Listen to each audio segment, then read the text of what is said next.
Has Ferrari finally found its way to redemption? Or are Hamilton and Leclerc's statements after the Barcelona tests just another optimistic illusion? Today we are going to break down everything that has been said, everything that has been done, and everything that Ferrari hopes for, but also what it fears. Subscribe to continue uploading more of this type of content now. If we continue. Ferrari responded with clear actions. Riccardo Adami was removed from his position and relocated as manager of the driver academy and test programs. Internally, several departments were reconfigured, especially regarding the flow of information between engineers, strategists, and pilots. It was a strong message. Tolerance for chaos is over. But the most drastic thing was the decision made in April. Ferrari, in a manner almost unheard of in the modern history of F1, froze the development of the 2025 car as soon as the season began. Aware that there was no room to salvage the year, the team chose to put all its resources, simulator hours, and budget into the new 2026 car and into total adaptation to the technical regulations that will govern the new regulatory cycle. This move was a high-risk bet, but also one of strategic vision. Instead of wasting energy on a doomed season, they decided to look long-term. The SF26 began to take shape before mid-year with internal simulations, close collaboration with motorcyclists, and a redefinition of the complete aerodynamic concept. What was sought was no longer to compete against McLaren in 2025, but to design a car that could dominate in 2026, 2027, and beyond. Fred Vasseur, the team director, summarized this philosophy with a phrase that sums it all up. This is not a sprint, this is a marathon. We are not going to win or lose in Melbourne. This cycle is long, and development will be what defines the true champion. Ferrari, after years of empty promises, was finally going all in, but this time, in the silence of the wind tunnel, and not at the press conference. This act is not only the fall of Ferrari, it's the exact moment he hit rock bottom. And from there, the entire narrative changes. Because now, any advance will not just be technical progress, it will be redemption. The preseason tests in Barcelona 2026 were, for Ferrari, more than just test days. They were a carefully calibrated showcase. And what the team presented there was not its definitive weapon, but a deliberately contained version, the so-called specification A. This single-seater, the SF26, in its first public iteration, did not yet contain the aerodynamic, suspension, and powertrain improvements that are being reserved for the inaugural Grands Prix in Bahrain and Melbourne. But that doesn't mean he hasn't left his mark. In total, Ferrari completed 440 laps without registering relevant technical failures, a figure that contrasts violently with the 2025 tests, where reliability problems diminished each day. This mileage allowed us to validate not only the basic chassis and cooling systems in standard conditions, but also to check the durability of new generation components under the 2026 regulation. This base version was not fast in one lap, but it was consistent, robust, and predictable, three qualities that in previous years had been conspicuous by their absence. The real Ferrari car has not yet been seen.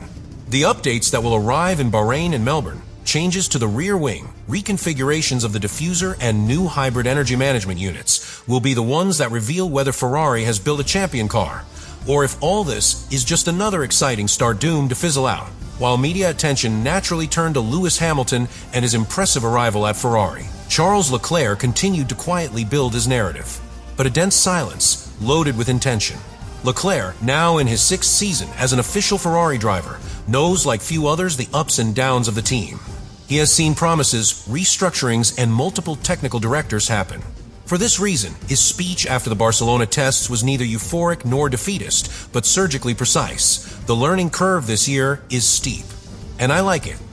Leclerc is facing the biggest technical change since he arrived in Formula One. The new 2026 regulations have completely altered the driving sensations, both at the aerodynamics level and in the management of the power unit. The new hybrid system requires much more proactive energy management and ERS deployment. It is no longer just about attacking and defending, but about understanding at every moment how much energy can be used when it should be regenerated and how that affects the dynamic balance of the car. In this context, Leclerc has had to reset automatisms that he had been carrying since 2019. In Barcelona, this adaptation was visible from the first stint. The Monegasque needed several laps to stabilize his braking style and adjust his line to a car with less general downforce, especially on the rear axle. SF26 conditions require more aggressive handling with constant corrections, but also offer more creative freedom for the pilot. And that is precisely what Leclerc values, the possibility of actively influencing the behavior of the car with his technique. But there is also a strategic dimension to his speech. Leclerc has publicly insisted that this season represents a great opportunity for Ferrari to make a difference from the start of the new regulations. He knows that in long cycles like the one that starts in 2026, getting off on the wrong foot can mean years of structural disadvantage. It is no coincidence that he has repeated in several interviews that this could be the decisive year. Leclerc has been clear. If Ferrari does not get this start right, it could be trapped in a downward cycle with no escape. In other words, there is no room for another error like the one in 2022 or 2025. During testing, Leclerc also recognized that although the A version of the SF26 was not yet the complete car, the development potential is there. He was especially impressed by the team's real-time responsiveness. Unlike previous years, where setup changes between sessions were minimal or arrived late, this time Ferrari was able to modify key settings between morning and afternoon, fine-tuning the suspension, adjusting the rake, and adapting the geometry of the front axle to its sensations. For Leclerc, who's always had a keen sensitivity to detecting micro-variations in balance, this was a fundamental step. The big question that hovers over the halls of Maranello and the stands of each circuit on the calendar is as old as Ferrari's own history in the modern era of Formula One. Is this a real, structural, sustained change, or just another mirage? Another preseason full of promises that fade as soon as the traffic lights go out for the first time. The signals, as always at Ferrari, are mixed. On the one hand, there is hard data that allows for cautious optimism. The reliability demonstrated in the Barcelona tests was higher than that of previous years.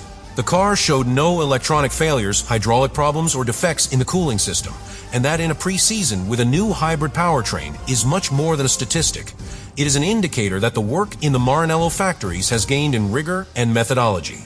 Additionally, more than 440 laps were completed without a single red flag caused by the SF26. This, for Ferrari, represents a positive anomaly. The question that floats at the end of all this analysis is not a conclusion. It is a living mystery, a challenge with no immediate answer. Is this the year in which Ferrari definitively breaks the cycle of frustration? Or are we simply witnessing a new way of getting excited about the same old story? Because when we look at everything together, the tests, the times, the statements, the internal movements, and the tactical silences, what we have is not a clear statement, but a turning point.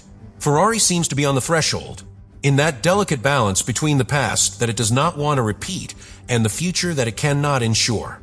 And at that threshold, decisions weigh more. Every update, every pit stop, every tire strategy, every miscalculation on a rainy Sunday can determine whether this season ends in redemption or resignation. 2026 is not just another season for Ferrari. It's their first big opportunity in more than a decade to start with an advantage, not a disadvantage. For the first time since 2009, there is a convergence between three factors that rarely coincide at Maranello: an elite driver with winning experience, an established second driver with years of internal work, and a technical unit that seems to have learned from its failures. And yet, none of those separate pieces guarantee anything. This is the time when great teams are defined not by the amount of resources they have, but by their ability to turn those resources into consistency. Because it's no longer enough to win a couple of races a year. In today's Formula One, where margins are measured in milliseconds and seasons are decided in the evolution between one Saturday and the next, the true value of a project is not seen in the tests. It is seen in the strategic war from April to December. Ferrari has shown that it can build a solid foundation. But now, he must prove something much more difficult, that he can sustain it, improve it, and adapt it under pressure. Which can be fast, yes, but also flexible. That can attack when necessary and conserve when necessary. That he can win without depending on the error of others, and that when he loses, he knows why he lost. And perhaps most importantly, he must demonstrate that he can once again inspire respect, not just hope. Because respect is built with results, not headlines. With constant podiums, not with charismatic statements. With brave decisions, not with diplomatic promises. Subscribe to continue uploading more of that content. Now you really think about all this.